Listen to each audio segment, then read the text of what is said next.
24 heures sur 24.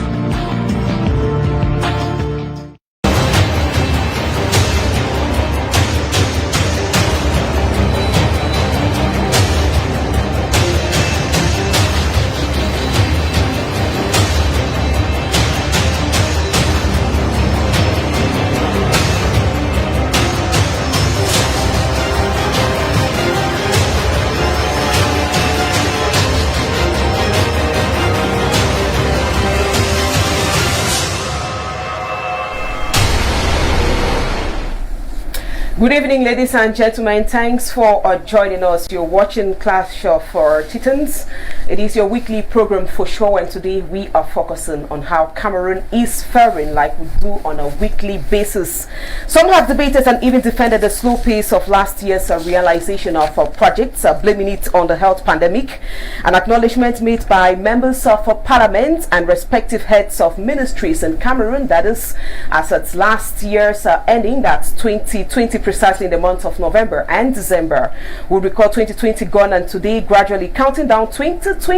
What is certain the budget allocated for respective ministries in terms of realization of earmarked projects for the year 2021 in Cameroon? How should this look like properly in terms of the realization of these projects, and if this should even be used effectively? What truly are the priorities for a country plunged in enormous realities like the COVID-19, the crisis in restive regions of Cameroon, without keeping aside the terrorist attacks in the far north regions of Cameroon? Our guests today on Clash of Titans will be brainstorming with us, and we are going to take them immediately after this. Meet the guest.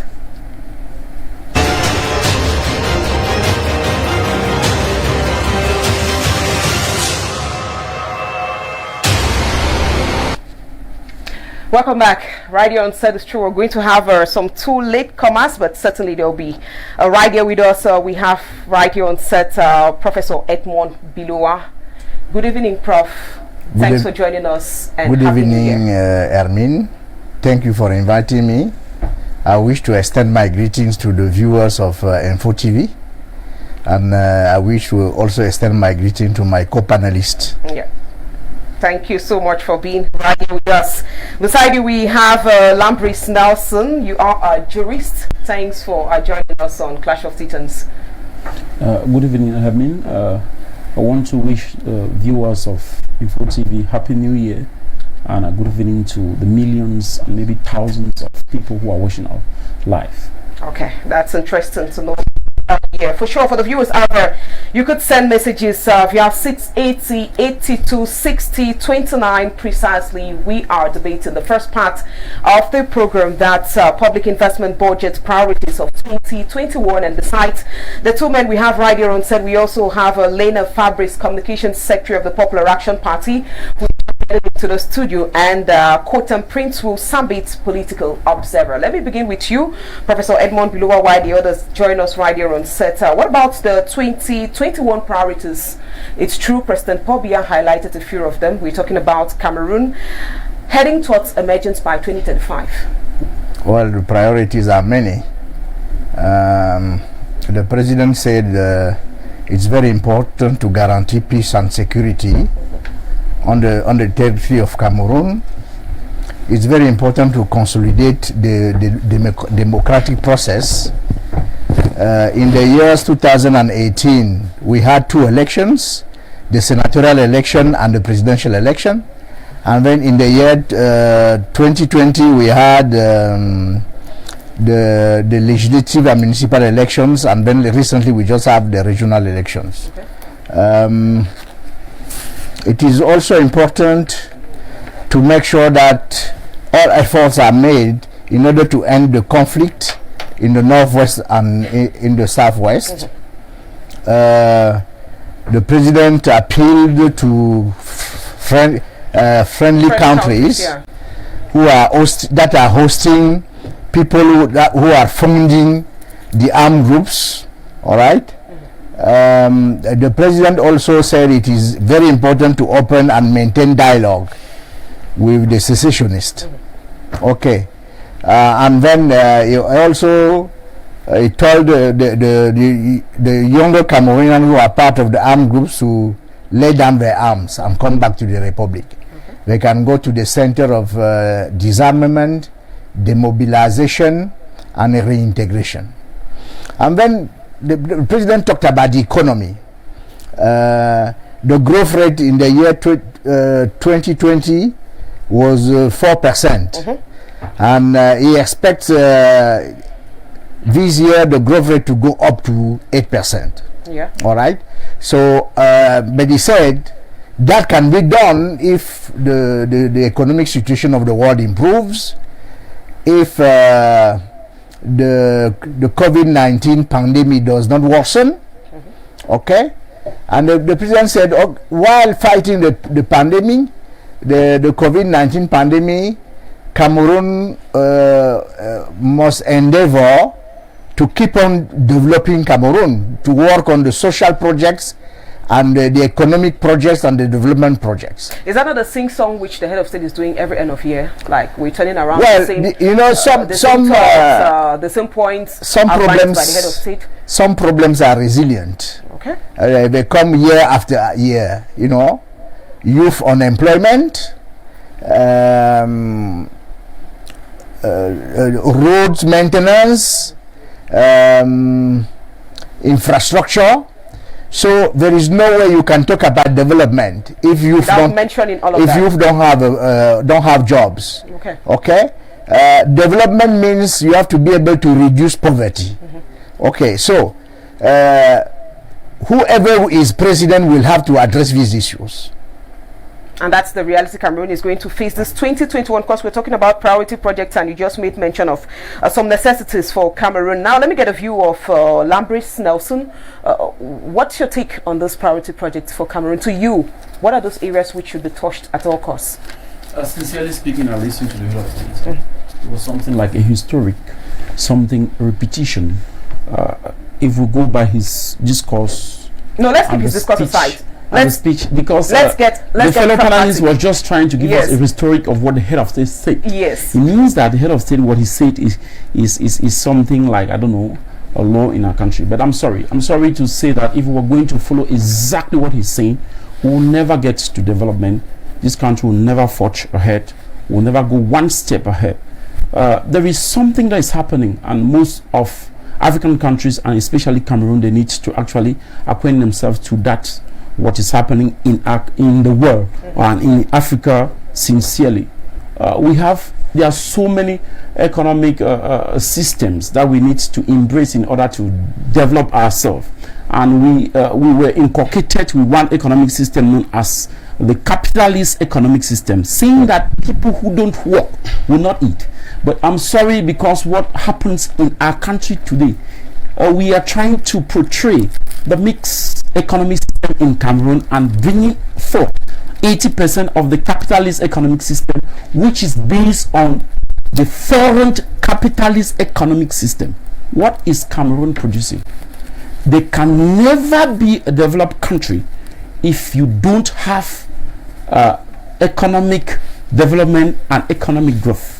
Okay. What happens in Cameroon? Most of the companies that generate income in our country are owned by foreigners, and this income is going to foreign country. That is capital flight. If Cameroonians don't have the purchasing power, 1,000 million years will never develop. All these things are just waste of time. I'm so happy sitting with one of the professors in my alma mater, that is SOA, when I was taught by one of the finest professors in Cameroon. And sincerely speaking, if they cannot understand the reality of our life, and they come and they bring politics in realities, and they will be wasting our time. There is no economic development in any country if you cannot produce. No country develop on buy and selling. What we are doing in Cameroon is just autonomous. Yes, of course, we need to produce. Okay. If we cannot produce, the head of state can come every day and give us a discourse. We will never ever develop. All of us sitting here, just the way we dressed, nobody fabricates any of these things we are putting on your set, and no country develops on that. sincerely speaking, it was just like we were throwing water on the deck's back. But I don't know, Cameroonians need to be schooled. Cameroonians need to be educated. They need to come out of their boxes and reason rationally in order to develop the country that all of us own and all of us belongs to.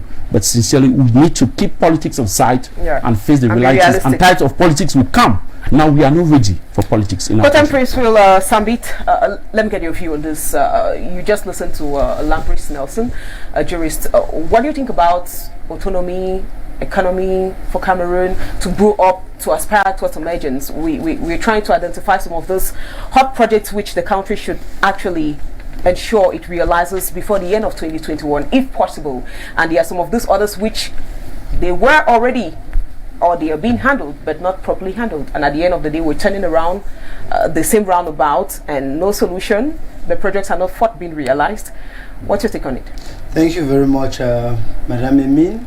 A warm evening to Professor. Hello, glad to see you. Thank you very much, Prof. You know, I've been the student president, student vice president, Commonwealth president of the University of Yaounde too, where Prof is from. It is an institution which we have actually gained a lot from, and we really look forward to see more young people come up. The President of the Republic, as usual, in his end of year speech. I want us to keep the President away from all of this. Let's really be realistic on the field. What do you think should be done for 2021? Of course, you understand sometimes. Because he said what he had to say politically. No, but we have to look at it. He is the head, the one who pilots the plane. He's the pace setter. He is the one who is in the head of the train, so you understand. He actually made mention of a lot of things, and I've always said I recapitulated his speech on 4 domains, and the last one, which was basically on the economy which we find ourselves. You know, the government has what is known as a national development strategy that is running from 2020 to 2030 as accompanying the Vision 2035. Yes. So actually the government is working basically on this. On most of my analysis, I've always said it is true we have a government that sets their goals and they want to achieve, but we seemingly find ourselves in a position where this government seems to be that type of government which I used to call them the Bible regime, because no matter the strategy they set forth, even if it doesn't correspond to the contemporary realities, they keep pursuing it forward. That's why I had to begin from there. When we want to look at all this, you understand that when you have to develop, you have to look at the economy. You have to look at the gross domestic productivity, which is one of the main pillars of development, the main pillars of the economy. Like he actually made mention, we have to produce what we actually consume. We have to ensure that we have that capability of bringing out at least the basic necessities, which Cameroon, looking from the realities, is not doing that. We can't even toothpick we don't produce in Cameroon. Not to talk about match, we don't produce them in Cameroon. How many of such things? How long we envisaging 2035, which is just by the corner, and we don't have those necessary industries. Our policies put forth these industries to be constructed, but what are those whom have been given this responsibility doing? Are they actually doing that? That's why I went back to the head of speech. You said that is what he said, and it's true. That is what he said, because he seems to be that type of head of state where he's been giving reports on what is happening in the field, but he doesn't actually carry out a follow-up of what is happening. So he makes a report. He's like he's more of like the Minister of Communication, rather than the person piloting the plane. Look, we have to understand this. We are young people. Cameroon is moving forward. It is our generation we're talking about. We need to stop singing this song of the head of state has said this, he has said that. Young people have to engage in things like entrepreneurship. They have to go into productivity. I think from the 1st of January, the African Free Trade Area was being launched, and we need to trade among ourselves. We need to develop. Look at Nigeria, look at Rwanda, look at South Africa. South Africa is a routine example that most people want to take, but Nigeria, you look at what they're doing across River State. Governor Ayalade, I think. Today, look at what he's doing. With a lot of certainty, Cameroon could pick out. Of course, they could actually look at this, because when we're talking about development, we're talking about productivity. We're talking about good infrastructural development. Where are the roads? We keep seeing people dying on the highways, on these accidents. Because where are the roads? Those who have the capability to take this into their hands, what are they doing? They have to consider the fact that young people are coming up. Cameroon is a collective duty for each and everyone to construct Cameroon. And if people give them the advice, if people try to point out some of the loopholes, they shouldn't see it as aggressive. They shouldn't see that aggressive, but they should welcome it, because we have a lot to give out, especially young people. When we talk about development, talk about employment. These same young people we are talking about are out there without any employment. We need to look at our educational system. We're talking about development, our economy. What type of people are we producing in our educational system? Is our educational system capable of bringing out these people who to be the best for the society, to be the best and construct this society we're talking about? If we want to go into the educational system, I think it is what most people, the jurists, will say res ipsa loquitur. Why do I say so? Because during the corona pandemic, were the higher education able to produce hand gel? Those who are in those, those who were in those domains, were they able to produce face masks? Those are the things. Some workshops were given by various ministries in Cameroon, I believe so. Okay, but I noticed when there was one ministry that sold face masks for 1,300 francs. What is the average daily income of a Cameroonian that you have to buy a face mask? And if the we'll certainly get to that. We'll certainly get to. So we have to understand that, Madam Memin, Cameroonians need to understand this. That for us to actually achieve this goal, I think we are all Cameroonians. For us to achieve this goal, because I've always said it, that the head of state, should give room to the young. They should not only give room to the young, but they should permit the young people to get into them so that they get used to. Because I'm not of that. The relay should be easily. Yes, I should not be that. I'm not of that school of thought who says the old should all go out. No. They all should be able to mentor the young people to come in. They don't need to remain on the set. Thank you. Fabrice Lena. Thank you. Of the Popular Action Party. What's your take on this aspirations for Cameroon to embrace emergence by 2035? It's true, we are still, quite often, we have roads in Cameroon which the construction is done year in, year out, and you have contractors on that same stretch of road every year, every month. They are filling in the potholes, and you ask yourself, where is this money going? Before I come to give my perspective for the view of the Popular Action Party, I want to first of all use this opportunity to greet all the viewers of Info TV television, and to thank you very much for inviting me in your program, and to also share the panel with the Vice Rector of University of Yaounde, SOA, Professor, who is here with us, and my co-panelist Fabrice, who is a jurist, and the political analyst Cotton Prince. I greet you all. I would first of all like to say that it is time for us to go to actions and not to continue giving the talk. When I look keenly, observe and look at my country, I bleed internally, because I'm seeing that the system that have been put in place by a particular political party which is in power, the CPDM political party, have dragged the country from prosperity to primitivity, has dragged the country from prosperity back to underdevelopment, poverty and misery. This is evident in all sectors of the economy. When you look very well into the education system, what are the education system policies of the regime in power delivering? It is delivering PhD holders that will go to the road to protest in order that jobs will be given to them by favor or political affiliation by the Ministry of Higher Education or the government in place. When you look at the transport sector, what are they delivering? Pothole roads. And you look at the country, a fine country like Cameroon, the air transport in Cameroon, internal air transport constitutes 3% of total air transport. And we discover that most of the air trip avenues that were in the country, like the Bitsonga Bank, like the Tico Airway, Bafut, all have died down. Even the one that was managing to survive, Douala Garoua, Yaounde Garoua, it is barely there. Look at Kameko, it's a shadow of itself. I look at the recent reshufflement, I laugh, because it will not change anything. It's a matter of policy. What could change, for instance, talking about the airliner company of Cameroon, what could change at the end of the day if the management has been adjusted, the team on board has been adjusted, and to about the individual. Okay. If you take me, I have a vision, I have strategies, I have plans. that are step by step verified and could work very well. But when you take me and go and put in a system where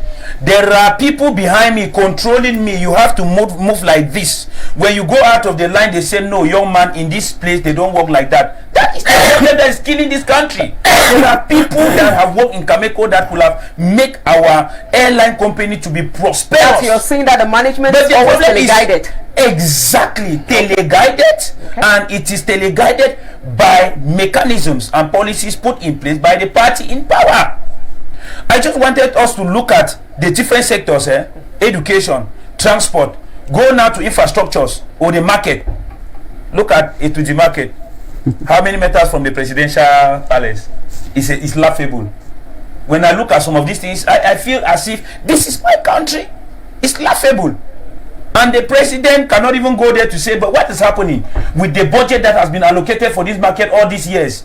That's a president, not someone who sits in the Unity Palace and receive reports from puppet ministers who go and design very good reports to come and give the president, and when he reads, the citizens will clap and stay, and the country is moving behind. When I was traveling back from Yaounde, from Douala to Yaounde the other day, I look at the work that is going on along the Simalen route. Yeah. Marvelous. How long has it taken? Dust is everywhere. We are welcoming strangers into our country. When we are talking like this, they will say we don't like our country. But they are no more patriotic than I, Lena. And who are those constructing? They are not more patriotic than myself. I am a very patriotic citizen of this country. And it is because of this complacent attitude of Cameroonians and the youth that these people who are using taxpayers' income, let us know very well, all the financing and public budget and investment of Cameroon, 60 to 65% is from direct and indirect tax that we pay. Because I operate local business, a small one. If the day that you're supposed to pay an import, you don't pay, that's when you understand. You'll be held for it. Exactly. But then when we pay this money in return, we want the infrastructures to be in place. I mean, just look at something.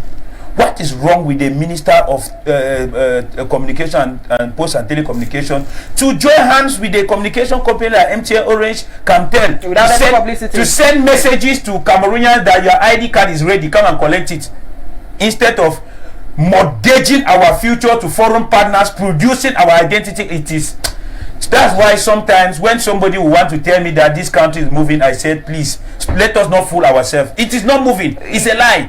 Things are not moving, and for things to move properly, I mean, we need to distinguish the state from political parties. We need to distinguish institutions from individuals, because some individuals are in institutions, they are stronger than institutions.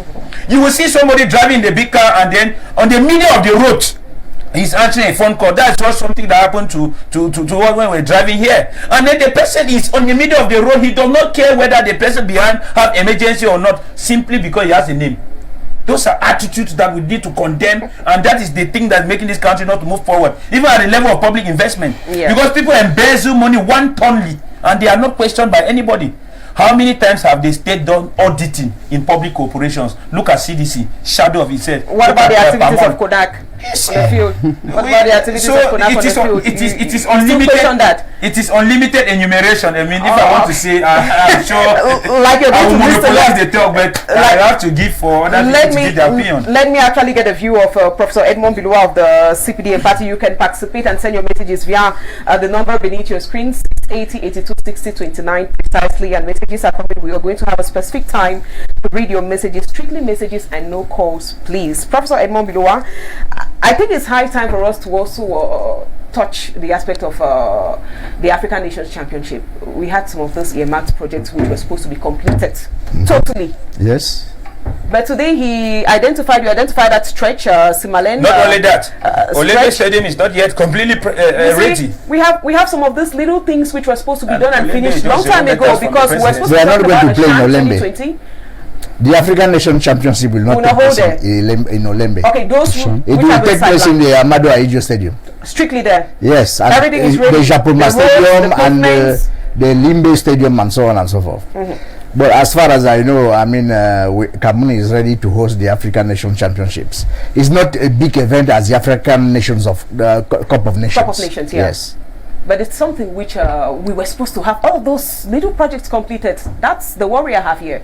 They are completed for the championships. They are completed for the championship.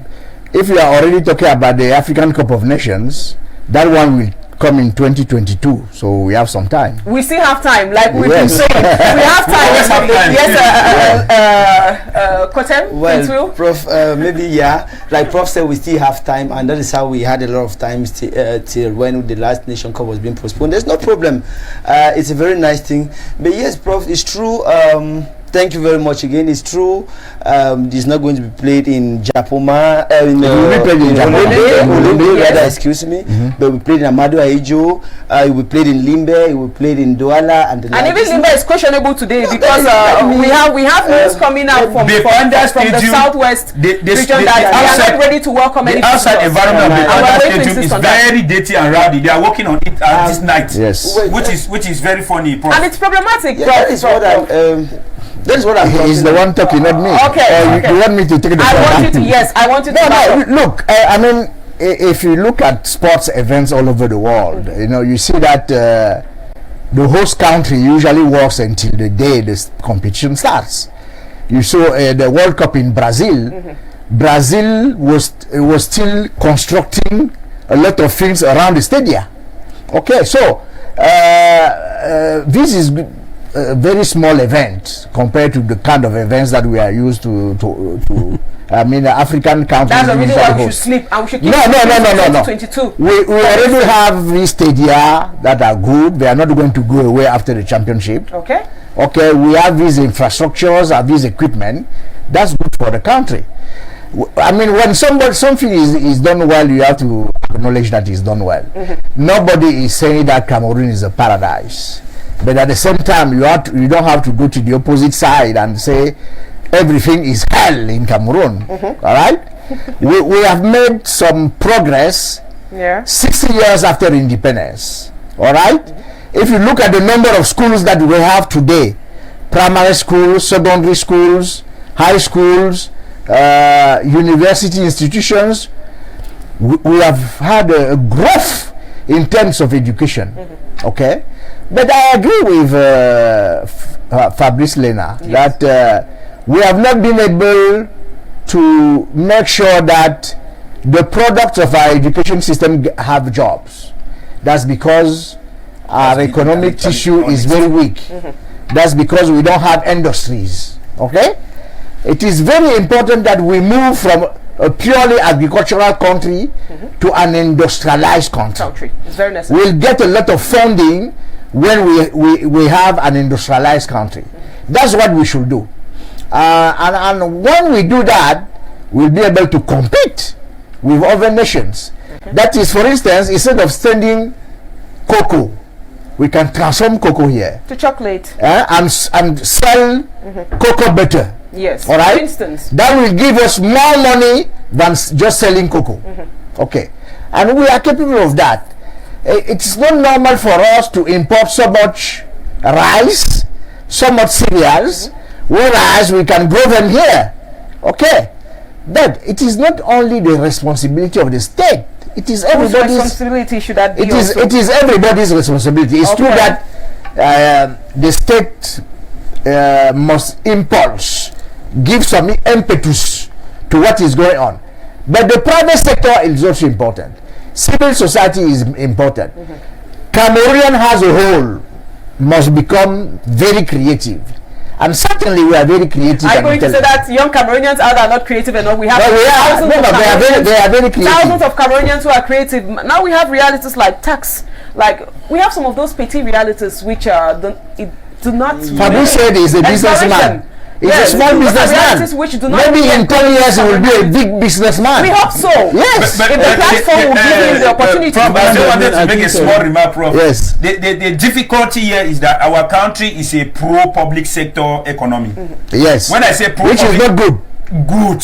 Thank you for being intellectually honest, Prof. Everybody cannot work I like for the your public. analysis. You know, when I look at somebody who is in the CPDM and have this vision of accepting what is real and accepting the truth. I appreciate a lot, Prof. Now the public sector should many be people a small sector that could employ Cameroonians. It's the private sector, of course, job to do that. Of course. Okay.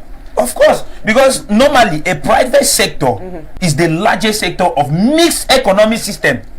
When you talk about economic system, yes, when you make your economic system, because Cameroon, I can say, is operating under planned economic system, the degree of the private sector is very small, and that is why for an individual to have wealth without attaching itself to the party in power and have influence over the country is very difficult in our economy. Because at a certain level of economic influence and autonomy, you are bound by certain constraints that are real through taxation, through administrative documents, through administrative bottleneck, through importation policies. You get it? To succumb to either the backstage rope that they hold, or you remain at the level where you are. That's where I said it is a problem for me. And I hope and continue to pray that as we are moving forward, Prof can help us to tell the power being that is the worry of entrepreneurs. But the power are listening to you. Of course, they are watching you now. And you are the carrier of the message sent because you are representing the CPDM. Now, Alamin Usman May outlined in 2020 70% of the public investment budget for 2021, and is set to be used to finalize all projects. We just made mention a few of them, e.g. the 3-year urgency plan, the 2021 African Nations Championship plan for the reconstruction of the Northwest and the Southwest region is not kept aside, and without keeping aside the first generation structuring projects in the country. Now, what do you have to say about this? We come back on the SHAN, the ANC, Lambris Nelson, and some of those projects which finished, and we just had the view of Professor Edmond Biloa and Fabrice Lena in line with this realities. But Cameroonians, most of them out there, they are complaining. That is true. Some of those infrastructural projects to host the SHAN 2021 would be welcoming just a very few Cameroonians. At the end of the day, not everybody will have the opportunity to go into the playgrounds and watch the encounters. Now, what happens to these ones who stay in their houses and electricity? How possible is that when electricity is being switched off almost 15 times a day in Cameroon? No. That's the reality we're facing. I mean, we are facing that in this studio almost every day. The question was asked to me, and I want to acknowledge something. It happens. The question you refer the question to me. I want to acknowledge something. I'm coming from a society where we respect people's spaces, and sorry, the program is tightened. I understand we are in the jungle. You need to come in anytime you want. But I'm not used to that type of life. I respect my space and I respect the space of other people. I allow them to talk and I listen to hear them talk. And I think we are not in a banana republic where people talk without giving the authorization to talk. We are in a republic where the rule of law needs to prevail. And you talk when you are supposed to talk. I'm happy that the professor is on panel. And sincerely speaking, I would like to actually acknowledge that fact that I will listen when people are talking, and I come in when you give me the opportunity for me to air my own view. You just ask a question sincerely. When you listen to the priority project of our country, sincerely is of no use. When we get to, I want to pick something that you did not highlight. Talking about what was that? Bringing the people from the DDRO and embracing the agro-pastoral and agricultural is funny. It's of no use, because we have people who have been trained to carry out agricultural activity. You go to the University of Chang, there is a faculty of agriculture and agronomy in the University of Chang. You go to Ekuna, you go to Bambali, you go to Boya, all those people, that is where they are being trained. You will not accept somebody who have gone to the university to do anthropology, philosophy, sociology, law, history, and in the twinkle of an eye, you ask the person, you need to go to the farm, and you start tilling the soil. In those days, like you are doing, I don't know, hand to mouth, using the rudimentary way of agriculture. And there is a fundamental problem in our country: acquisition of land. If you want to practice agriculture in a large scale and intensive agriculture, you need to own a land. Even if you don't own a land, you need to take a land on hire purchase, or you rent a land. And we know it's so difficult. The professor is there. They own 80% of the land. He knows exactly what I'm talking about. Oh, you are talking about the state. We are party. The state or And the party? I want to reiterate the rule of the law here. You see, an individual owning hectares and hectares and hectares of land, which is against the land tenure system in our country. Yeah, that's from the moment you want to own hectares of land, illegal. it must be for the interest of all. Yeah. You have an individual who owns a whole village for the interest of him and his family. And these hectares of land, before you have a land certificate who gives you an ownership of that land, must be authorized by the chief executive officer of our country, who happens to be the president of the republic. How do they get their land certificate? I don't know. Sincerely speaking, they go to places where they are not even supposed to own lands, and they own the lands against the law, and they come. They want to teach us. There are others who own the land and even attach the names of the owners to some other person. What I'm saying is, maybe if Cameroon wants to grow, yes, I don't want to go into politics. I don't want to go into polemics. I want to remain in my own domain. The rule of law needs to be respected. From the moment we respect the rule of law, we will stop to be a banana republic and will become a real republic. We are seeing in other spheres where people who are in power are crying foul because the institutions are strong, because the rule of law is respected, because people have to respect A and not turning A to be B. That needs to be instituted in our country. And if we do that, those who are practicing agriculture will do the agricultural activities without any fear. Those who are educationalists, they will inculcate the educational values to our children without any fear. Those who are taxi drivers will know that I need to acquire the required documents, not to give 500 francs and I go by and cause accidents. If the rule of law is being respected in our country, and it needs to start from a party. I'm not an opposition, but I respect the rule of law, and sincerely speaking, there is nobody in a republic who does not do politics. If they need to distinguish the functions of the chief executive officer as enshrined in the fundamental law of our land, which is known as the Constitution, I want the professor to go to his Constitution and read Article 7 sub 4 in that Constitution that says, and I quote, that the office of the president is incompatible with any elective office or a professional activities. The president of the republic has been elected through direct universal suffrage. He's supposed to be just the president and never ever a president of a political party. That is where the problem starts. Because at times he takes a decision, make it as if he's taking a decision with a clan, with a group, with a political people, not in a country. The president needs to actually distinguish that, and we need the court of impeachment that is in the Constitution, in section 53 of that Constitution, to make the president stand on his. At times when I talk, I want to see the Constitutional Council step in, telling the president what you're doing is anti-constitutional. The president is not supposed to be a president of a political party, which is a private association, and he's been elected, even if it's by hand clapping or what, he's been elected, which is against the Constitution. Professor Biloa knows it very well, but sincerely speaking, we need to be honest to ourselves if we love this country, and when we do that, our country will forge ahead and people will fight to come here and will set example for other countries. Prof, at the end of the day, you're highly expected to respond to this a mix-up in power. We are, you see, if the President of the Republic even said that in his address to the nation. We are a very young nation, 60 years of age, right? If you want to compare Cameroon to America that has been there for centuries, I mean, that kind of comparison cannot hold, right? But we are building, right? We have the same cars and we need the same suits like them. We need to build a lawful nation, of course. We need to build a lawful state, of course. I wish to remind him that there is no party in Cameroon that has lands. No party of Cameroon owns land. Members of parties may have their own land. I have land in my village, in the Mamankin division, because my grandfather gave it to me. Not because of your title? No, but the state, because of your party, theoretically owns all the land. Theoretically owns all the land. Okay? And this law even says that you can have only so much land if you are engaged in a public enterprise. Okay? The public enterprise from which every citizen can benefit. Okay? So you are not going to take the land of a whole village for your own interest. Okay? The state can only give you permission to use that land if the interests of the community are respected.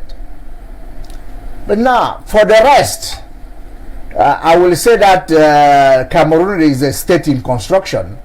Even our nation is still in construction. We are still building our nation. We are still aspiring to embrace emergence. We are aspiring to be a much stronger nation. Okay. Because some of the difficulties we are facing now are due to the fact that we are not yet a very strong nation. Yeah. You know, some Cameroonians don't feel the bound to the republic. They don't feel the bound to the nation. We keep on we must consolidate our togetherness. That's very important. So what is lacking to make Cameroon embrace this emergence as togetherness? That's all what is lacking? Politics has somehow made it difficult. Okay. Especially since the 2018 presidential campaign. Because before we had presidential campaigns, we had politicians like John Frundi, Bello Buba, all these, but they did not polarize so much. They did not polarize so much the population.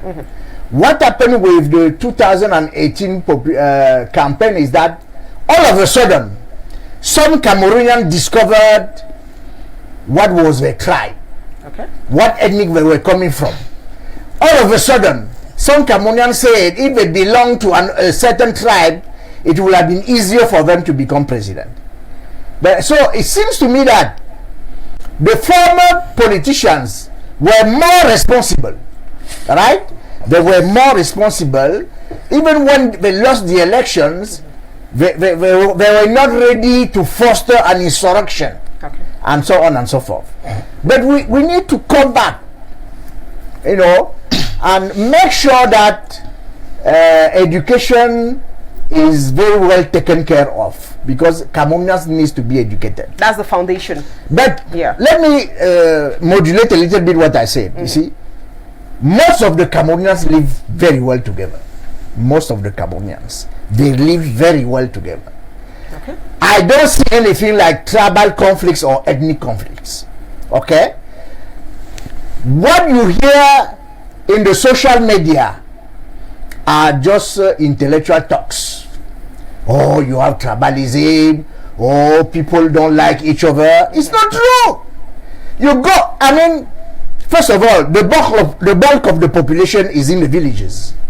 You go to the villages, people are enjoying life, no matter where you come from. People of the same community. No, exactly, people of the same community. In my subdivision, you have people who come from the northwest, people from the southwest, people from the north, from the upper north, from the eastern regions, and these people live together. And it is true everywhere.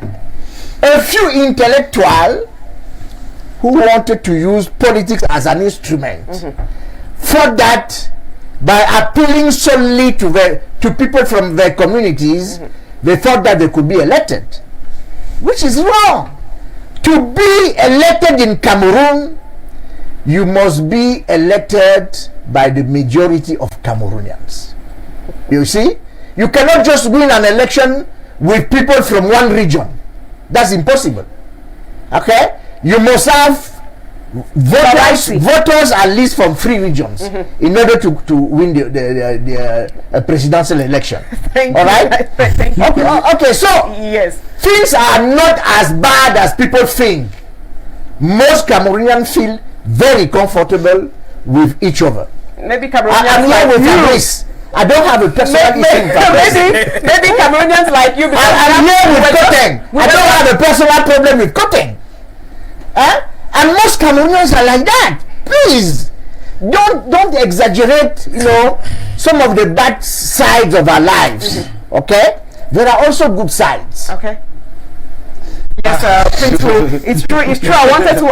I really wanted us to elaborate on the aspect of what Cameroonians are facing as difficulties. The target, first of all, for 2021, I'll give you the floor. A resumption of economic growth, completing major first-generation projects, ensuring agricultural revolution, and Lambris Nelson made mention of that. Pursuing universal health coverage. That's also an aspect which the government highlighted as at 2020. Facilitate the integration of ex-fighters via the DDR. Improving access to basic social services, including drinking water and electricity. Let's get hard on this drinking water and electricity in Cameroon. It's a palaver that comes again and again. And Prof was just trying to tell us that it's not true that we don't have darkouts in Yaounde every day, year in, year out, when people will be expecting to watch the Shan, for instance, in a couple of days. How are Cameroonians going to live in such a society when they have some of these realities? Yeah, thank you very much. When Prof was talking, I enjoyed so much. I've shared, I think, a number of panels with him. It's a man with a fine brain that if you listen keenly, you may fall for everything, but the simple truth is the reality of the country. It is not too far from what he's saying, but there's a whole lot of things to adjust. Why do I say so? Because he made mention of living together in Cameroon, made mention of Cameroonians are living together, and I want to generalize the second part of it. Our democracy, whom some people thought that they could, and from their tribe and the like. It's true. It is this country where we find ourselves. We discover that there are some things which we have to touch hard on. For it to be looked into. If we are talking about it, it's not because we want to contribute to destabilize the nation. No, it is because they are worth talking about. This living together, I can understand from the perspective of Prof, but I want to say we may be living together around the center region. We may be living together somewhere around the center south region. I remember the last time there was a commotion in Sagmalima and it was easily quenched down. Yes. But to be honest with you, we are most of other Cameroonians living in other part of Cameroon, in the northwest, in the southwest, in the extreme north, are living in extreme hell. We must say it. Extreme hell, not because of the crisis itself, because we have a lot of ethnic our ethnic diversity is not being cherished. We have a lot of this hate speech issue is growing. I want to bet with you, of course, you know what is happening in the southwest with the traditional ruler going on. Even when the prime minister visited in the southwest region, he had to caution him, which therefore means there is something going on which we have to accept. Now there is this notion of graphic people and the like. We have to talk about this thing. We don't need to hide them. It's true, Cameroon. We certainly have a broader platform to talk about. I just wanted to make mention of that because maybe we are forgetting about those things and it's causing a lot of problems. Coming back to our economy and waging forward to look at the economic growth, we are moving forward to, as per the vision of the government in place or the regime in place, Vision 2035. But from 2009 to 2019, we had the growth and employment economic plan which was being put forward, or economic paper which was being put forward. It's a strategy by the government, and now they're thinking for this development strategy plan from 2020 to 2030, another 10 years, and we seek to actually achieve this economic development and growth. But under what, we come back to this thing, it's just a whole cycle. Under what political environment, under what type of infrastructural projects that are being put in place, under what type of control. You made mention of the Supreme State Audit, the CONAC. These are institutions which are supposed to be there to audit this institution, corporations of the state. Fabrice made mention of Cameco. This is a corporation that has cost the state, I think it's, if not 2,000 huge billion of debt, which Cameco is producing nothing for the state. The types of Cameco itself is what they are more expensive than what Cameco brings back to the state. I don't want to go back to CDC. I don't want to go. Now we had Sonel, from the power cam right up to now Sonel, and we have given it to NEO. What are they producing? You produce electricity somewhere and you have to transport the electricity to the center or somewhere center before you start distributing it. Where are you heading to, and you want to achieve by 2035? Now you also want to look at, they see this idea of education, our education that Prof actually affirms so well, but saying that our nation is very young and we have to walk into it. And I ask, from the growth and employment development plan that led from 2009 to 2020. Yes. We were moving from on that lane. What have we gotten so far? Now we are moving from the development strategy to 2030 plan. Yes. Where is it leading us to? Do we have turn around? It's something we're just turning around the same circle, and some people are accepting. Yes, it is true. This is not working, but we have to give more effort. Yes, it is true. Because it's benefiting some and people. We may answer this. Yes, it is true to 2099, where I don't know what our children will start, because we were being told we are the future of tomorrow, but I don't know where it is leading us to. And this growth development and strategy plan, how is it going to function? We talk about universal health coverage. That's another reality that we have to talk about. What is our health system? What is our health? It is on the way.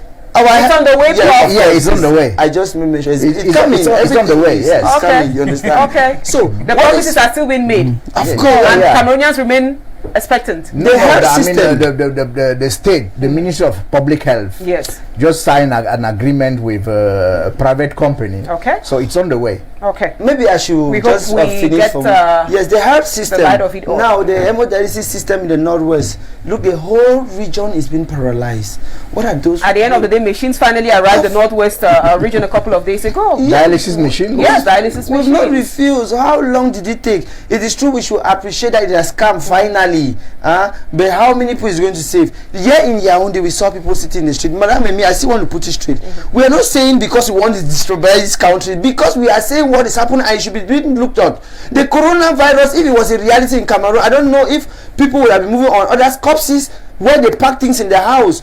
Common rice that was being given to share to people, we should not go back to some of those things. The electricity cut off. I was telling Prof that we have these realities: electricity, water, and energy. Those are still realities which nobody is denying how will it work? The existence of these realities. At one point in time, we have to recognize that there has been some improvement. For instance, what improvement? Today we have electricity going off and coming back all the time. For the past month, I've not had any water shortage in my where I live. Electricity hitches? I've not had any electricity shortage where I live. Prof, it means the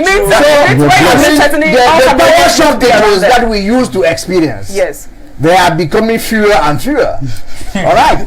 So let's face it, things are improving. You see, one day I was in Canada and there was an electricity shortage, and women were crying in the street. Because for centuries they have never experienced power shortage. So it could happen even to the best. But I'm not condoning the fact that the power that be sometimes have not been able to do the job. I'm not condoning that. Okay. What I'm saying is we should criticize what has to be criticized, so as to make sure that the power that do the job that we expect from them. That's why we are criticizing. How possible can there is no Cameroonian who can say that Cameroon is a paradise. How possible can we stop having dark out in the far north, in the Adamawa, in the north, in Manu, in Lebialem, in Yaounde? How possible can we stop having dark out? Let me talk about Manu. I've been to Manu several times. And sometimes generators there. Sometimes I've been there for a week. In Manfe, I've been in Manfe for a week, and there was no power shortage. Wow! So we are talking about little things that happen here and there, but we have to agree. I mean, to have a powerful industry, we must have power all the time. All right? Because if you have a huge industry, right, a huge firm, yes, you cannot work if you have several power shortages a day. Okay, it is everybody's wish that we get to that level, and with the dams that are being constructed, Menvele, Mekin, the Sananga River, the dam on the Sananga River, we are supposed to be self-sufficient in electricity delivery. Okay, very shortly. I like what Prof said. He said, yes, we are supposed to. They underline the word supposed to. That means we are not. No, we are not yet self-sufficient. Yeah, Prof. This is the problem, because we are always anticipating, wishing, and consoling ourselves with the present state that is devastating many. Do you know, Prof, that there is psychological war among the youths? Prof, it is not, you are from a university where it is nearly all of us school there. And I have been one of those students that while schooling, I've been struggling as much as possible to do one or two things in such a way that by the time I have my degree, by the time I have my transcript, I have had some experience that will permit me not to be completely unemployed, because I'm working below my capacity now like this. Now, what is the reality? You discover that Cameroonians who do not have that ability to think out of the box, to do something extraordinary, who do not have that wisdom and creativity or entrepreneurship, who are depending on concours, depending on the government, are in complete psychological war. Looking at basic problems of Cameroon, because we are talking about public investment, budget, and public priorities that government has done. When you look at, when you go to the rural areas, Prof, you will see the state of schools there, you see the state of hospitals there, you see things like social amenities like cinemas, you see places of leisure. It's appalling. It's a call for concern. I am criticizing not because I think that they are not doing anything. They are doing below expectation. For the 21st century, that's a question to pose there. What we call, because us in our party, Popular Action Party, we have what we call planned activities for a year. Okay. We have what we call activities in process of realization, and we have activities realized. Now, when we put it in these three, then now we have what we call evaluation in terms of what, who did what, who is doing what is supposed to be done, and where was the failure, in such a way that we auto-examine ourselves, in order that we can know exactly the percentage of what we were supposed to realize that we have not realized per week, per month, per year. This gives us an overview of how far we are progressing. But we realize that in our country, we only hear billions, millions, the amount of money that is giving shock to Cameroonians, because there are many youths that since they are at the age of 25, 30, 35, which is the age at which youth are starting to get consciousness in Cameroon, abnormal that you start to think of doing something credible for yourself. Many Cameroonians are living in conditions that is below poverty line, and it's not normal. And I think that the state of Cameroon and the party in power have poor economic policy, have poor political policy, have poor social policy, and it is because of the combinations of these poor policies that, with the overstay of power with the president, that have culminated to the numerous problems that we are having today. Because the reality is that if by 2011 the president of the republic had resigned by his own volition, this country will have been by a different stage. If by 2018 presidential election the president say, okay, I'm tired, I'm above 80, which is beyond retirement age in our country, we could have not been at this stage of argument and polemics. The tendency in every country is that when the political setup starts declining to the extent where credibility is lost in the authorities being, it becomes difficult to control the people, because the people now think that anything the state authorities, appointed authorities are saying, it is for them. Now in Cameroon, when you look at critically, I mean, you will discover that there's a dichotomy, a discrepancy between civil servants, appointed officials, government officials, and the citizens who are struggling in the private sector, for the simple fact that the reality of life, standard of living, way of living, that those in the civil service, those in the party in power, those in government offices, in the three arms of the government are living, is too different from that of the common Cameroonian, what we call the lambda man. I think that's pertinent. That's pertinent. What Prof just said a while ago, that he has not experienced power failure in his own place where he's living. For instance, when he traveled to Manu, he has not experienced power shortage. For 1 week. Now let me take these realities. I am privileged as a young man, when I was working with Aya Foundation, Caritas Nigeria, to have traveled to most of the divisions in Cameroon, especially Northwest, Southwest, Center, South, West regions. I have been to most of the places in this place. There are some hotels that they are using solar power and they are using generator in such a way that if you are not careful, you will not realize power failure even when there's electricity, because automatic when another one takes, and these are very few. Now a professor of the university of his caliber will not go to the places that a man like me who does not have anything will go and stay to experience power failure. You see, and then in his mind, he knows that there is no problem. Now the reality is that Prof's wife and children, when they go to the market, even if they are selling tomato one place for 500, that one should not be a problem for Prof's family to buy. But look at me, I am an IGP in Yaounde with so many other IGPs in my house. So you discover that life is different for two people living in the same town, and the discrepancy is as and even the opportunities given. Yes, the discrepancy, because even at the level of solving political problems, I remember that our party made proposals. I have those things, the charge that are made to different ministries and different institutions. Yes, and see, they have not called us. Maybe it's because of, I feel it's because of our party, because that's the same thing that happened with National Dialogue. And after they said, they called everybody.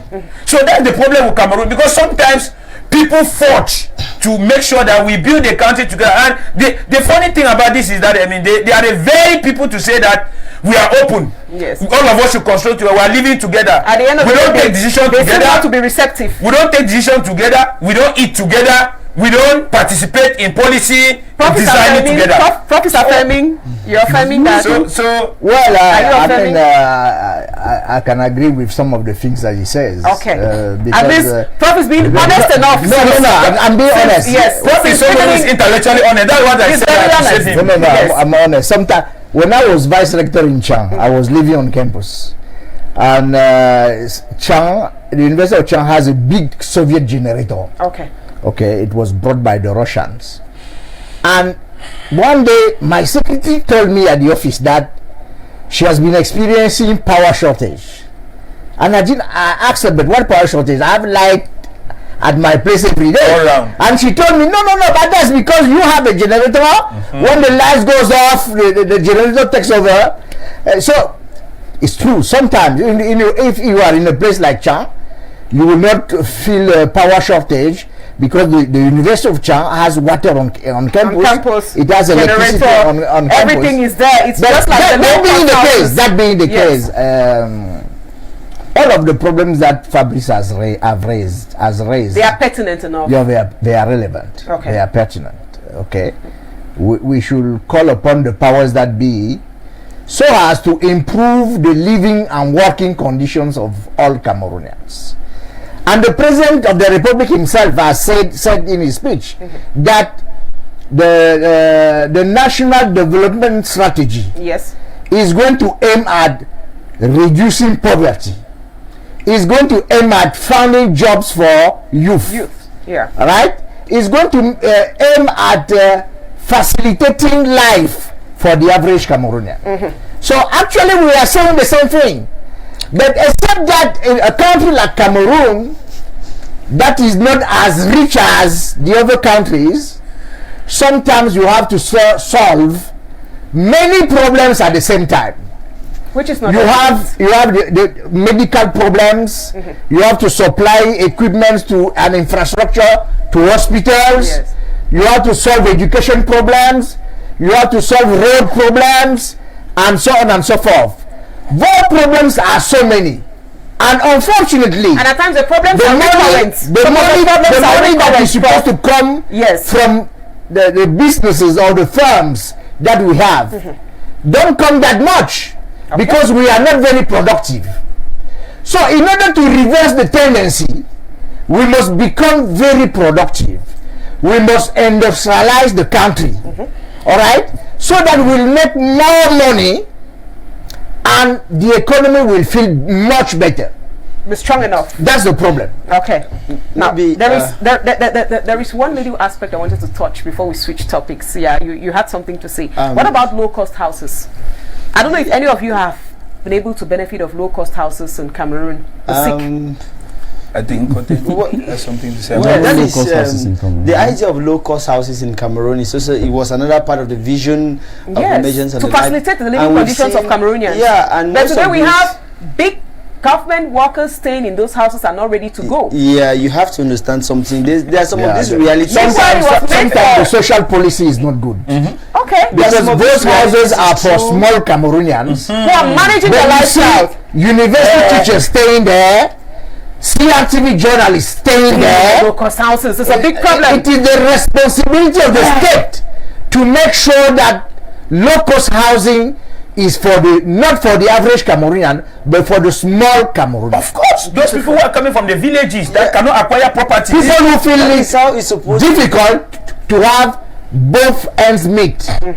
They are supposed to be in both houses. Low-cost houses. Prof, you will go far. Yes, honest man. I like honest people. Say something before we. Yeah, that is how it's topic. supposed to be. It is true, you understand.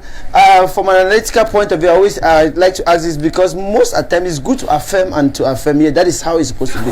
But what is stopping it to be that way? What is stopping for it to take the reality? Because when we look at Olembe, is gradually getting dilapidated back in the bushes without people staying there. Yeah, no maintenance.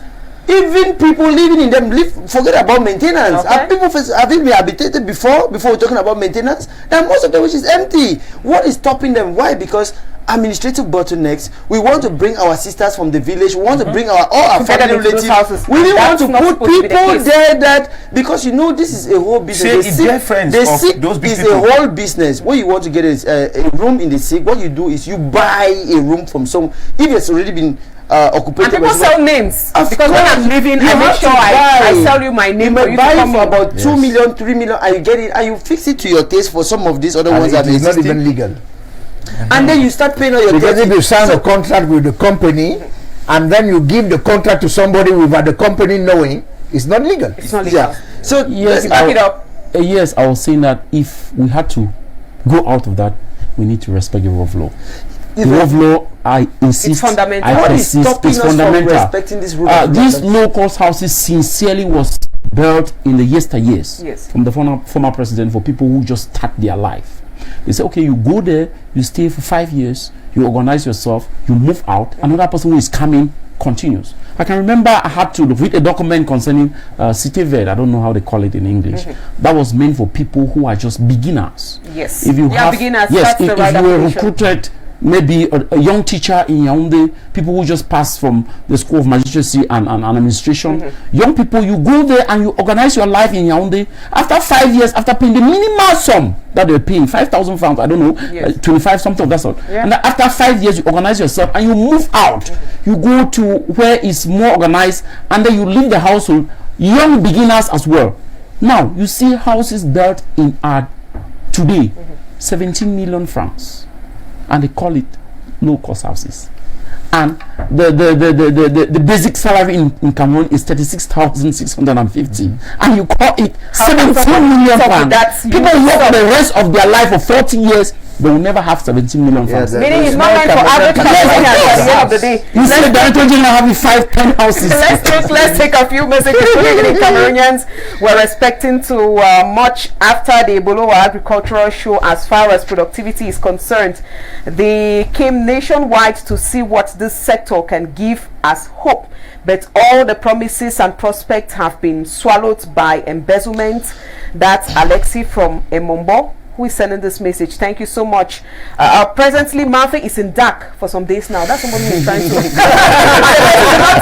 Oh my God, Mafe is in dark totally as we speak. Okay, thank you so much for reacting. Okay, surely maybe on Facebook, you don't know, or they are watching online. But that's terrible, Professor Biloa. Those are the realities Cameroonians are facing at this point in time. Well, when I go to Mafe, I stay in a big hotel, so I have some of those. I will not experience those kind of. You don't have the bitter truth on your face. Hi, what is the opposition suggesting if not of critics all the time? You have not assigned your message. Cameroonians are faced with plenty of difficulties, and it is blamed on poor follow-up of projects. Abraham from Kumba, who is sending this message. Thanks a lot, Abraham. Let our administrators stop taking us for fools by making fake promises all the time in terms of projects. Thank you also for reacting, and you can keep on sending your messages via the numbers you have beneath your screens. Hi, it's rather unfortunate that project supervisors are mostly embezzlers. Tabe from Douala, who is reacting back there. Thanks a lot. 680 82 60 29. We are going to switch the topic of the day, gentlemen. But first, I recall to Professor Biloa Edmond that he was going to jot some 3 hard questions for you, Fabrice Lena, and you're going to do same for the last slot of our program. Is called the hook. But first, let's have the focal point. That's the magnet of today's edition.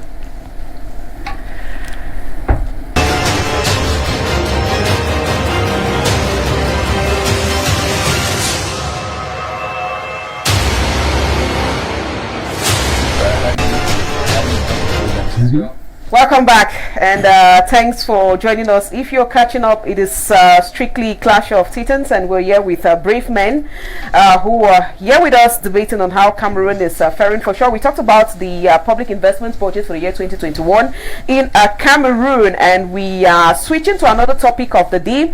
Just a few weeks into 2021, outrageous echo still fuels from the restive regions of Cameroon. As if it's not enough, we would simply recall that bloodshed also marks this year's start in the far north region of the country, happening at a time when it is less than no days, or in less than no days, Cameroon will be hosting the 2021 African Nations Championship. That's the ANC SHAN in its French acronym. And though government leads are shoring on proper security, the magnet on Clash of Titans takes a look at security stakes and challenges. And I'm going to start right away while you are all getting set, because we are taking the last bend of the program. In less than no minutes, we shall be getting on the hook. Fabrice Lena, are you expecting the paper? You already have one? I already have one. Okay, Prof, are you ready? Yeah, I'm ready. Okay, now let's debate a little on the security challenges in the country. It's been a sad one. Yes, very sad. Beginning of the year, bloodshed in the northwest, southwest regions. Let me begin with you, Prince Kotem. It's really been many Cameroonians thought that the dark page was turned, and we could forget about some of those very hard and bitter moments we lived in 2020, but we're starting the year in a very sad way. Thank you very much. It's really a very sad moment. It's sad indeed, because we keep watching Cameroonians all together losing their lives day in, day out, and we keep having this same principle of it's going to be well. We see a very young nation, but this security issue in Cameroon must be looked at. It's something which I think it is the most priority of Cameroon today. They need to I don't want to say they need to put out all the plans away, but security needs to be the top of the priority in the government policies. Why do we say so? And especially in the Anglophone regions, because as I've always said it, neither of the Cameroonians voted for any separation group or for any whosoever is trying to destabilize or put anything into Cameroon. But there is one government and one president of whom Cameroonians voted, and he is a legitimate person. He has that right conferred to him. International law at itself conferred to Article 45 of the Cameroon Constitution talks about what duly approved international treaties and conventions are applicable to us, and international law talks about what the principle to protect. Each state has that responsibility, and it becomes a national obligation as a whole for the President of the Republic, who is the head of the armed force, the head of all the security organs in Cameroon. And today we are seeing this. They told us they have put everything in place in order to guarantee security, especially in the northwest and the southwest.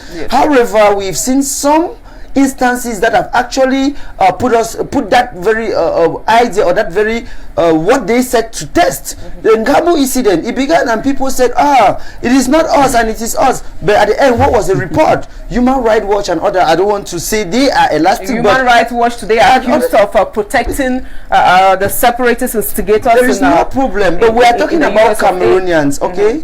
These same people, now this government has that responsibility to protect people. We saw Kumba, what happened in Mother Teresa in Kumba. Yes, Francisca rather, thank you very much. In Kumba, these are the security people, these are the defense forces that are supposed to protect the people. We are not seeing repeatedly.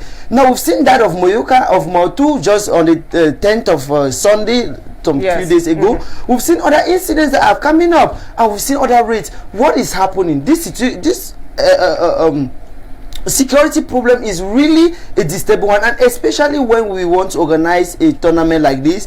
It is true, you have the it's frightening at the end of the day. Frightening. It is true, it's something which we I would have not loved, I would have said every Cameroonian should not expose it to the world at large, because we should try to protect the image of our country. But we must say this, because this is the contemporary realities. It is not like the nation, the Chan will come and go, and before the incident resurfaces. While the Chan is going, we have possibilities of things happening. We don't pray for that. But I think when in Bamenda, we saw this girl, Treasure, I think Treasure was in Muyuka, was being beheaded in Bamenda for a few days. Comfort, being beheaded, and so on. Even the water, Aya for Florence. We saw all those things happening. It is because of what? Lack of security measures. We keep buying guns with taxpayers' money to protect the people. But if you go into the reality, what are these guns being used for? I want to tell you, a lot of security is happening. And the same thing is, do we even necessarily need to buy all these guns? Because what is causing all this problem is something which must be looked into. I have said this before, I will say this. I know it is a taboo for the regime in place to talk about the form of the state. But all these security problems are happening and intensifying because there is a problem at hand which some people don't want to accept. At the end of the day, it's like pressure being mounted on the government. Yes, they need to accept these realities. It is not to bring forth, keep Bamenda clean. What are you keeping clean? Human beings? The military people are dying. Look at what happened in Babaju Matters and the other day. Just a couple of days ago. Those military people are our brothers. They are friends. They are relatives. Whether they are from the French part of Cameroon or the English speaking part of Cameroon, they are our brothers. Those people you call separatists that are being shot every day and the likes, and what happened in Mautu, those guys were not separatists. We've seen young women. Are women also engaged? Are those young children engaged in that? No, because they are caught in between this situation which they don't even know how it came about, because some two people are tussling. These people are saying that we need independence. I have always said it, I will always be clear. I am not of that school of thought who talks about a separation of Cameroon, but this form of state must be looked into. Cameroon, we remain one, but we must look into the form of the state. That is what is, because experience has shown it before. What if you have to give an independence to this part of people?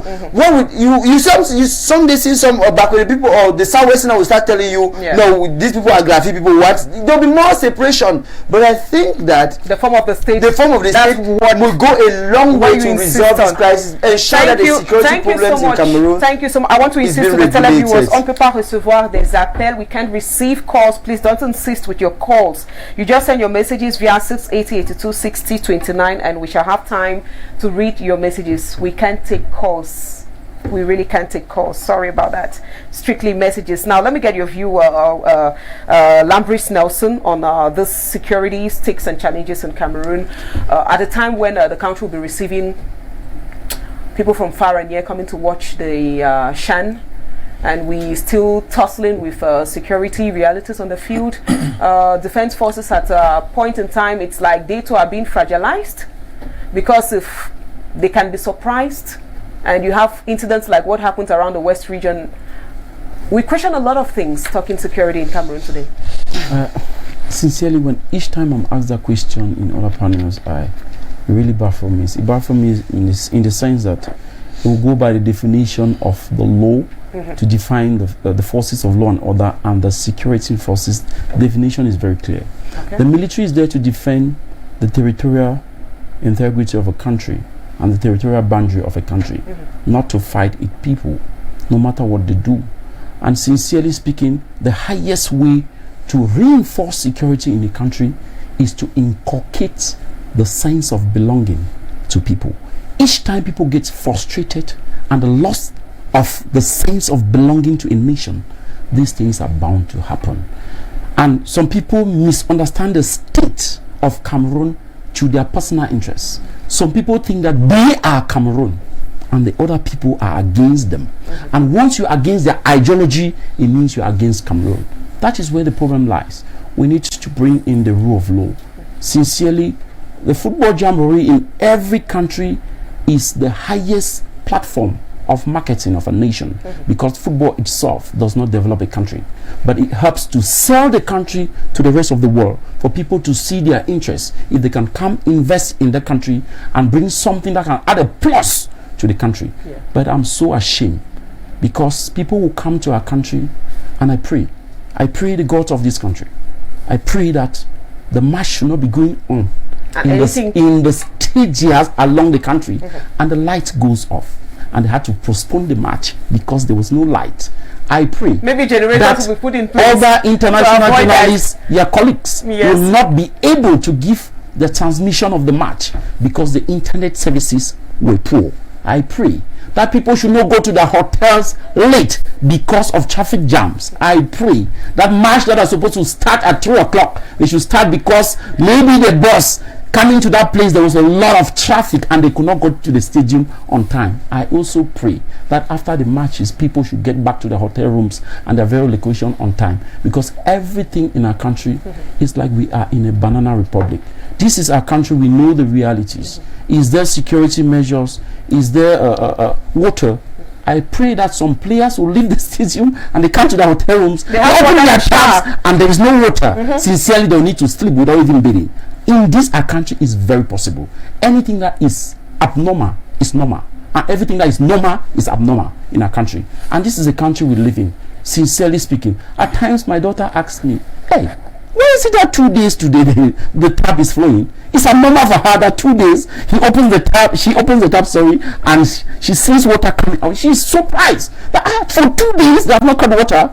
For 3 days they have not cut the light. What is normal for her? Yes, it's having no water, no light. Yes, it's very normal that she gets up in the morning and we are in the dark, and it's very normal. But and when light comes back, you have children screaming, screaming in the neighborhood as if they are just discovering the day of life. In the country of which we are saying we are just 60 years of age, people who have been 3,000 years of age, they ride in Range Rover. And us, the young people, we ride in the same Range Rover, but we don't have the water that they have. And we pray that no, we should forget about, because they have been living for a very long time. We buy the same expensive soap from Italian shops. We weigh them in Cameroon. Our ministers, our directors, our presidents, and all of them. And we say no, Cameroon is a young state. We should not emulate what is happening in France, where they like to copy their examples, right?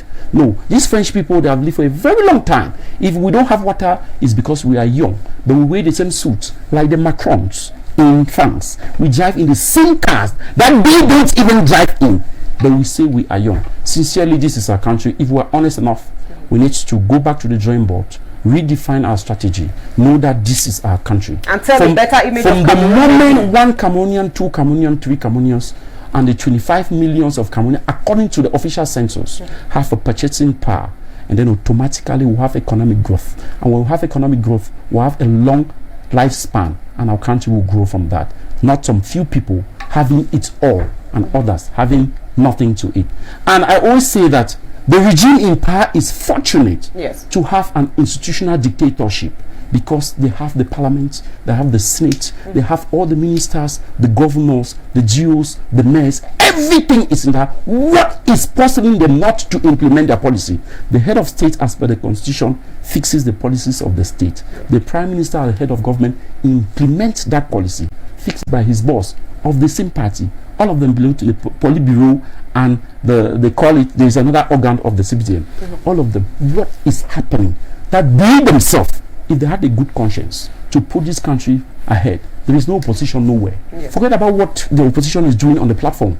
But institutionally, they have an institutional dictatorship. I'm not saying that he's a dictator. I'm saying that if he wants to do something, no institutional opposition will not come. Like we see in other affairs. If the president of the United States wants to send something in Congress, but you have a lot of debate. But in our country, they have it all. What is happening? The ministers, the directors, everybody belongs to that party. Where is the opposition coming? If they want to construct a road, they have it all. Why is it that Cameroon is not getting to that point that they wanted? Because there is no opposition anywhere. They have it all. If you want to talk about the institution, you want to talk about the lawmakers, you want to talk about the decentralized, I don't even call it decentralized, it's a deconcentration. Make it grow, yes, they have it all in that party that is ruling Cameroon for almost 40 years today. What is then wrong? What is the problem? Certainly the party in place, they are listening and taking notes. Fabrice Lena would recall that at least 14 persons died in a suicide bomb attack that's in Mozogo, in the Far North region. Suicide terrorist attack back there. But the Serenity, or would say a security post, was also attacked around the outskirts of the Western region also. Are we not going to see the pressure is just so much Well, like I always say, so much. yeah, we have pressure. You know, it's. I'm not surprised by the tendency of escalating violence and the security challenges in the major towns of our country and encroaching to the main cities. Yeah, gradually. It's gradually getting to the cities. It is what we call a normal observation for any ordinary, rational Cameroonian human being, person that has been observing the country lately. You know, when two people fail to agree at the level of a heated debate, the next thing might be a blow. Because as you are anticipating that, let that person understand that your tension is more than his own. The person also anticipating that you should understand that he's at the limit point. You get it? And when you start fighting among yourself, when there is a foreign and real enemy watching to see that as you people start fighting, let me now come and steal. You get it? The country will be on its knees, and that's exactly what it has happened to Cameroon. The greatest mistake that the powers, authorities, and the leadership of the civilian regime has done to Cameroon is to allow armed reform crisis to turn to armed conflict. That's the greatest mistake ever, because you cannot be having a crisis like the Boko Haram that started earlier. In 2014, it was earlier, and I remember very well when we were celebrating 50 years in 2013. It was a moment of euphoria. We were still singing the national anthem and enjoying the country. The patriotism was still there, even though the regime had already started declining. You get it? Now, when Boko Haram intensified, you realize that what Cameroonians were under the umbrella of supporting the military, and recruitment into the police, the gendarme, the BI was very enthusiastic. Youths were going there. Everything was like, wow, we have to stand against this foreign encroachment and this foreign enemy. And Cameroonians, after when the discussion between the consortium leaders and representatives of the Republic of Cameroon failed in Bamenda, in the upstation, that's when the country went down in history as a country of security chaos that we have been experiencing today, that it has been unable for the international community to manage. The powers being officials of the Republic of this country to manage, because we have failed to listen to one another and we have chosen violence. Now like this, there is nobody, if you care, you are who, to give the exactitude of security strategies that you can use to bring down challenges. I hate it when people are confined positions by election or by nomination and they begin to be intellectually dishonest. And that's what we observe from the communication officer of the Ministry of Defense coming out to say security measures have been put in place, security measures have been put in place. This is very dishonest. First, because many events in this country happening in either Yaounde, Douala, or in Northwest and Southwest, they have told Cameroonians, reassured Cameroonians, affirmed to Cameroonians, confirmed to Cameroonians that security measures have been taken, everything is under control. Be it school resumption, be it national dialogue, be it DTR activities, but yet we still see sporadic killings, we still see random killings of always unidentified gunmen. We don't know the side where it's coming from. And you have to understand that the society is a composition of complex beings. I mean, we can be talking, but I will never understand what is going through your mind. That is how the society looks like. Which means in the composition of people that they call CPDM, people that they call Cameroonians, people that they call political parties, civil society, they are people with malicious intentions, which have used the crisis to incite other violence for their personal profits and benefits, to even solve what they call personal issues, settle scores. And today we are finding ourselves in the situation where we are, nobody can trust uniform officer when you are in Northwest, or trust separatist fighters when you're in Northwest. Either of the camp, you're not safe. Even if, that's why even, I remember when I was debating with one other professor of Mwakile in the humanitarian TV, and then I said, Prof, but let us go to Bamenda now. It is my turn. They say, you want me to go and die? It was just being realistic. Because now like this, even the president of the republic, even the president of the republic, his safety is not guaranteed to go there. No matter the security cottage. And we have been seeing the attack on Ministry of Defense regularly. So what am I saying in essence?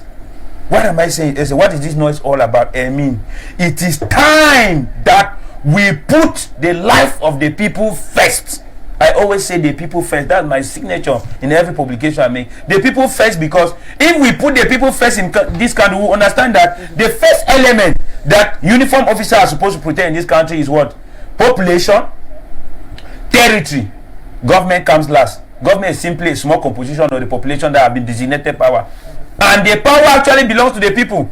But in Cameroon, we have been made to understand that power belongs to the it has been reversed. It has been reversed. Now, how do we solve this problem? If we of the Popular Action Party, I, Fabrice Lena, as an individual, is given listening here in any workshop, I will say that this is a very simple issue to solve. I am telling you that if instead of taking these people from DDR come and proposing the defunct economic strategies, you tell them that okay, we are going to what? Put you in the army, put you in the recruit you to defend the country. To defend the country. The president of the republic is the president of the republic. Sorry, I'm thinking this way. Won't they become the Osama bin Laden of the US? The president of the Republic of Cameroon is the chief of the armed force.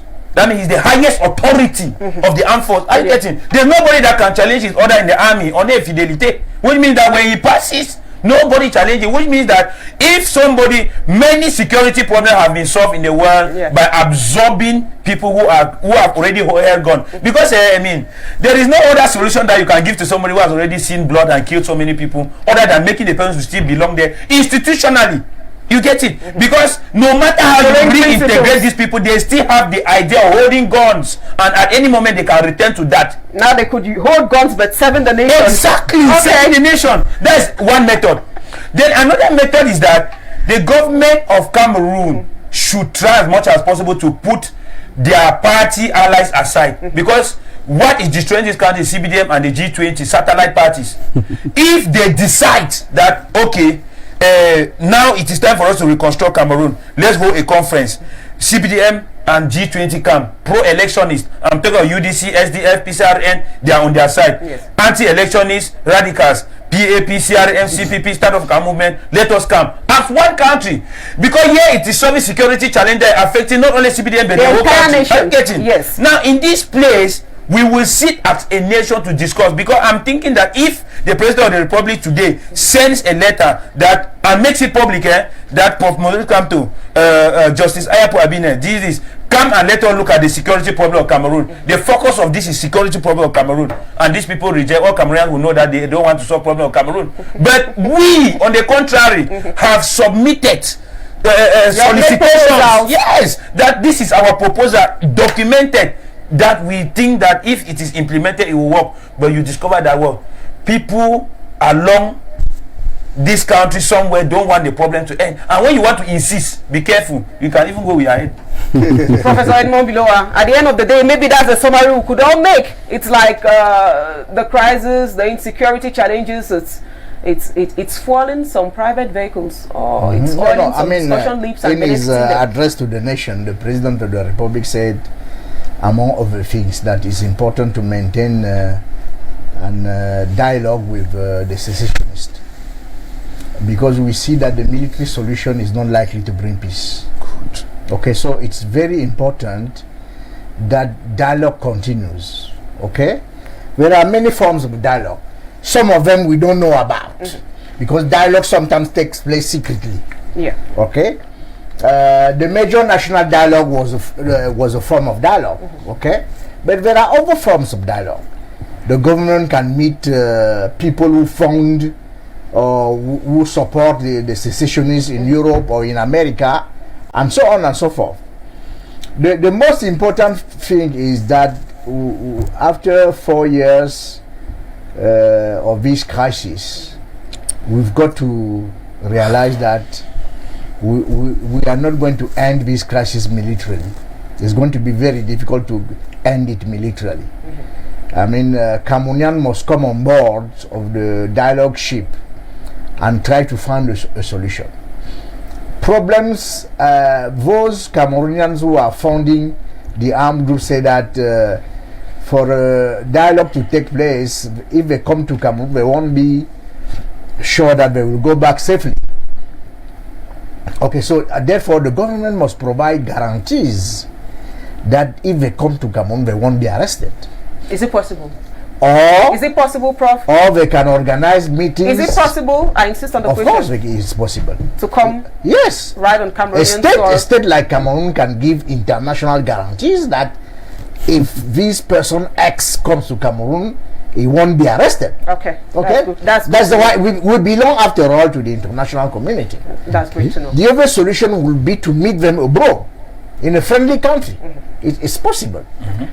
We can meet they can meet in a friendly country and discuss these problems, because after all, a lot of them are not coming back to live in Cameroon. They will continue to live wherever they are. Okay, but the solution is multifaceted. You understand? The solution does not depend only on Cameroonians here in Cameroon and Cameroonians abroad. Yes. Friendly, what we call friendly in quotes, those countries that host them must be able to exercise some pressure on them so that they stop funding secessionists. All right, they stop their support and so on and so forth, because everybody is suffering from it. The economy in the northwest and the southwest is done. Totally. Is done. Okay, CDC cannot function. Not because people are incompetent or people cannot grow. The environment is not safe for anybody. No, because people cannot work there. It is just impossible to function there. You know, even in universities in Boya and Bamenda, colleagues don't like to go there anymore. Yes, you cannot invite me to the Bambi Lena and I will go. I don't want to acknowledging the fact that I don't want to commit suicide. Safe for everybody. No. So you going there to commit suicide? No, I will not go there because I'm not sure that I will come back alive. So everybody, what I'm saying is that everybody must chip in a little bit. Yes. In a conflict, people should go towards the middle a little bit. And I have the feeling that the government sometimes has done a lot, you know, to accommodate the demands of the northwest and southwest population. Okay. But the armed groups, they are standing still. They are not doing anything. They still want secession. I mean, you cannot negotiate just by standing still. You have to move a little bit towards the person you are negotiating with. Very I think essential. We'll have discussion on that, because I will tell Prof that they are not standing still. They are not standing still. I don't know about that. Yeah, that's why I'm informing you that they are not standing still. They are also as open as the Cameroon government. Okay. What we are going to do right away, we are left with about 10 minutes or 12 to 13 minutes to end this program. We are going to embrace our slots, the hook. And I believe Professor Edmond Biloa of the CPDM party and Fabrice Lena of the Popular Action Party have all identified your 1 to 3 questions each, which you're going to pose. And we'll begin with Fabrice. We'll begin with you, or we'll begin with Prof. Prof, you ready? You've already called my name, okay. So Fabrice. it's good. I am so Prof. So I have to respect. Let's have a very little transition to enable our viewers come back and meet us on the hook.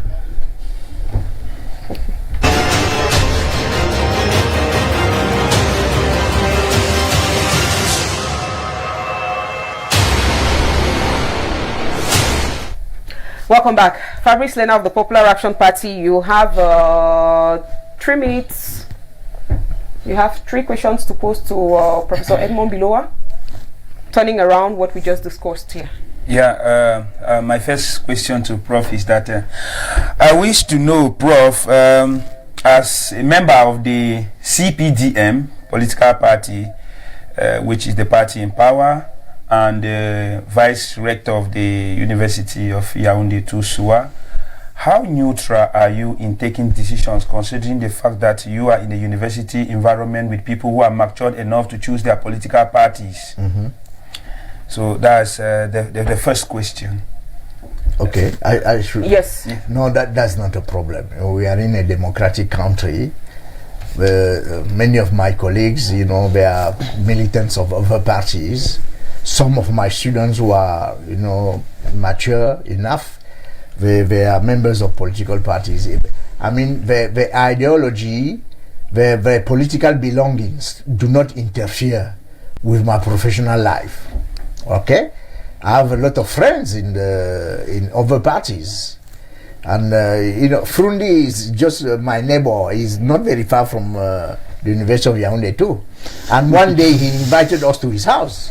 We went to his house, we ate, we were there until maybe 1 o'clock or 2 p.m. or 2 a.m. So in Cameroon, we are not at that level where somebody belongs to a different party and you don't talk to him. No. I mean, my political opinions do not interfere with my professional work. I think that's you, Prof, because most young Cameroonians or observers and Cameroonians who vote the representatives in the different positions feel that when you belong to the CPDM, they don't need to see you with other people of the certain opposition class. Is that the second question or still no, I wanted to just make is it possible? Okay. First of all, everybody cannot be a CPDM militant. That's an impossibility. Okay. So if you talk only to people from your party, then there's a problem. What kind of life will that be? Certainly it won't be a quality life. Okay. You have people around you where you live. Sometimes you don't even know what their party is. But you sympathize with them. Of course, you sympathize with them. They are your neighbors. If you have a problem at night, they will be the first one to come to your rescue. Okay? Thank you, Prof. Let's go to the second question, Fabrice. All right, my second question goes thus. I want to know, Prof, how compatible is the doctrine of advanced democracy advanced by the CPDM government and the fact that the president has been in power for the past 39 years? Don't you see that at that level there is a problem with advanced democracy and 7 years presidential mandate? And given the fact that we are moving towards changing leadership, do CPDM party have monopoly of knowledge and strategy to manage the country? No, first of all, for a president or for a leader to stay in power, he must be elected. Okay? President Biya has been there for 38 years. But Helmut Kohl was there for how long? 20 years.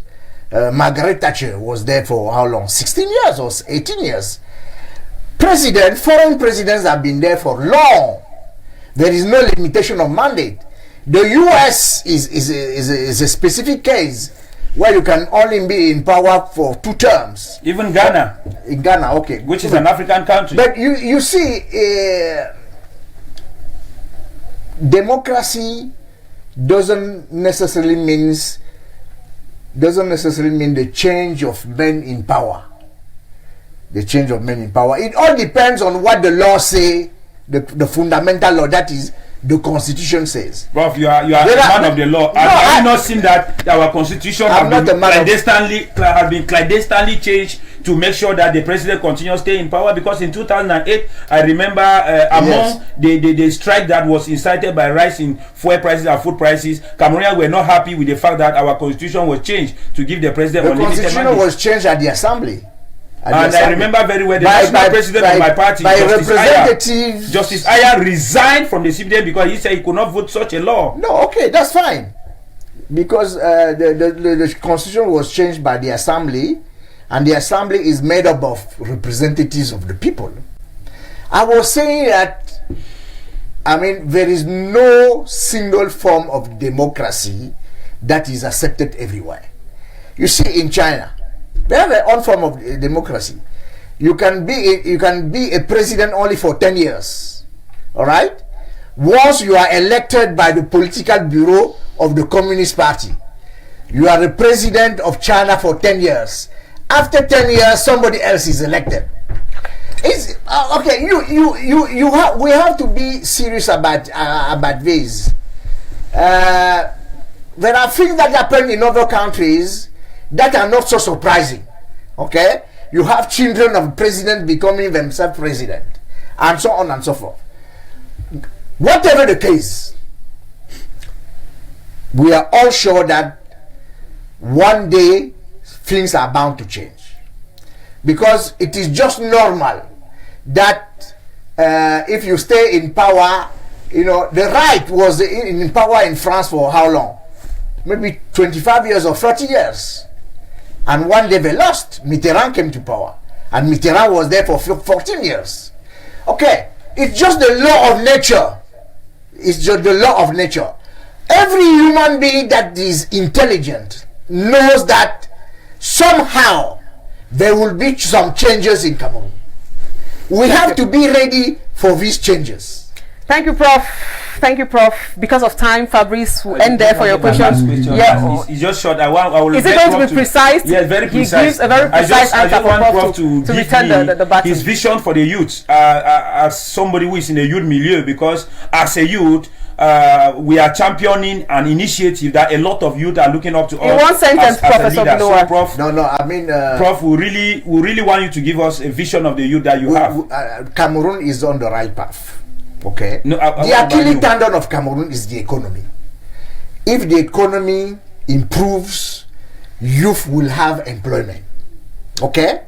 But as far as education is concerned, Cameroon is on the right path. But now we need to make sure that youth graduating from our schools and universities have jobs.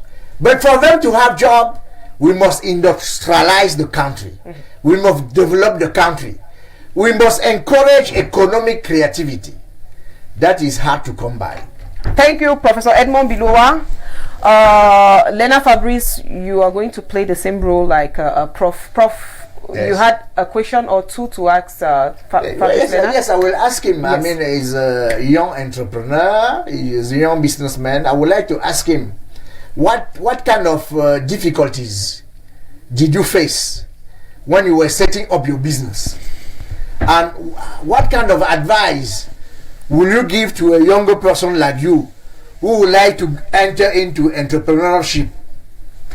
Thank you very much, Prof, for that question. The difficulties, first of all, is at the level of getting finance, because I am from a poor, or I say average family. Challenging background. Yes, a challenging background. Thank you for that word. That's because the word I was looking for. Poor is pejorative.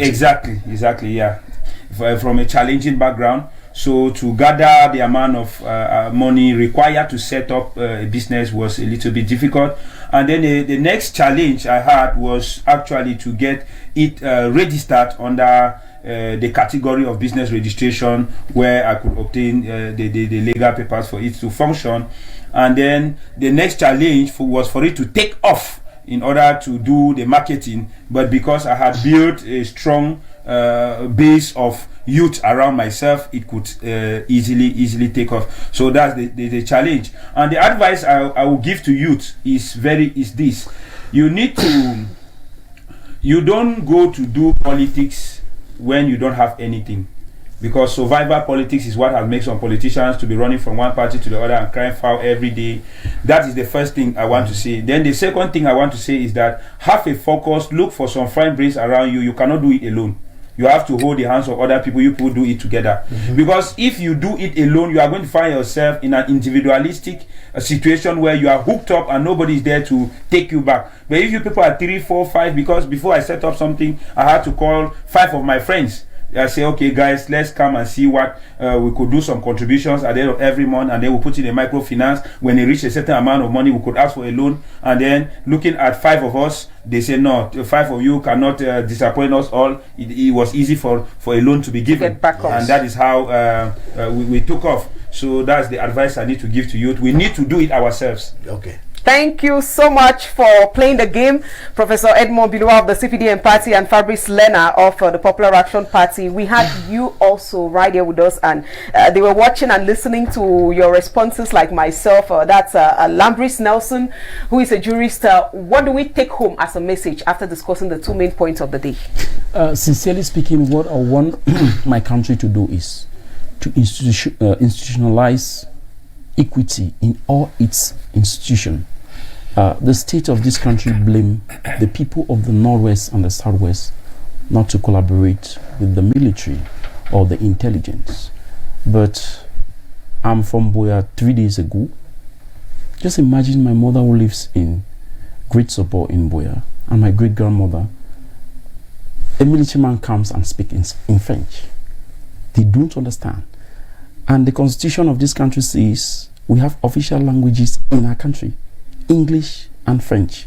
Both language equal status, no discrimination. If the military could express themselves in the languages of our country equally, sincerely speaking, something. Strictly the military or administrative I first of all started by saying that we need to institutionalize the institution in equity, respecting the rule of law. Okay. And I said the military is there to protect the sovereignty of the state. And every military knows that he is standing as an institution. He has the obligation to speak the official languages of this country. You don't expect a military man to go to my grandma and start speaking in French. When my grandma will see him like an enemy. Thank you so much, Fabrice Nelson and Kotem Prince Will Sambit, political observer, analyst. What do we take home before we part ways? Thank you. There are three things I want to put forward. Okay. The first is the security problem. The Cameroon government must make sure and ensure that they regulate the security crisis that is hitting hard on Cameroon, and that also must start with each and every man in the uniform. Each and every one of them, like Nixon said, you must inculcate in you that attitude of speaking the two languages, because that is one of the fundamental problems hitting hard on the Northwest. You can ask someone, I am a victim of that in Bamenda upstation, where the military people, I was doing sports going down the road, and they said, "Oh, tu as venu tu fais quoi?" Imagine it was an Anglophone who doesn't, a pure typical one who barely understands. Maybe he would have run away, and running away would have got him shot and the like. I don't know what happened in Mautu. Would have been some sort of commotion where they were passing, and or some people, because unknown gunmen, those unknown gunmen were passing. We don't know the language they were speaking, but something. So they must try to do that. The second is, in order to get Cameroon and a major nation, the young people must get into entrepreneurship. That is what we have to inculcate, because this issue of public service is a whole lot of problem for Cameroonians, young people, and this is what has actually made the power in the regime in place to tie down young people, because when you have created a system where people will only depend on public service to survive, obviously it's like the rope in the neck tied on a very long distance. You don't feel like there's any rope, but that is it. They keep expecting, meanwhile they have no room into and they have no room to them. That's the entrepreneurship. And the last one is the separation of partisan politics from state institutions, because it is a very big problem. You like we said, in most situations you must belong to the CPDM or any other party, a bigger party or one of the G20 for you to say something and must come. No, we must consider each and every one of us as Cameroonians, then put this partisan politics away from the public service, away from the private services, so that we can get Cameroonian and Cameroon move forward. And I say, God bless Cameroon. Thank you so much. Public investment budget priorities of 2021, security stakes and challenges. Those are the two main topics we discussed on. And because we played the game, you won't have a last round of Professor Edmond Biloa and you, Fabrice and Lena. We received right here on set Kotem Prince Will Sambit, political observer, Professor Edmond Biloa of the CPDM Party, Fabrice Nelson, jurist, Fabrice Lena, communication secretary of the Popular Action Party. I hope I got it right. No, you Secretary were General of the Popular Action Party. Secretary General Communication Secretary is Banya Evi. Okay, I always mix you up. And saying that by giving me his position. Oh my God, sorry about that. Thanks a lot for watching. We'll meet again next week, Tuesday, same time. Sorry for the calls. You insisted we couldn't pick your calls, just messages, and we can't read your messages anymore. Thank you for inviting us. Yeah. Have a lovely day. Thank you.